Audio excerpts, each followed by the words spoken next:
Bu şeirimizdə bir xanım həyat yoldaşını həsr edir. Deyir ki, həyat yoldaşım dünyadan köçdü faciəvi bir şəkildə. Uşaqlarımı 4 ildir tək böyüdürəm. O gedən gündən çox əziyyət çəkmişəm, çox zülüm çəkmişəm. Adımı, sanımı, namusumu qoruyub, onun adına, onun balalarının adına ləkə salmadım. İstəyirəm yoldaşımın ölümü haqqında bir şeir yazasınız. Və mən də götürüb yazmışam ki, darıxmışam sənsiz yaman. Darıxmışam sənsiz yaman, ay dərdimin dərmanı, gəl, hardasan?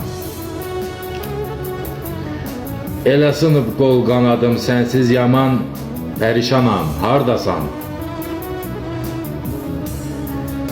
Həsrətindən yandı bu can sinəmdə, selə döndü göz yaşlarım, hardasan? Sən gedəndən kədər mənə dost olub, ay dərdimə dərman olan, hardasan?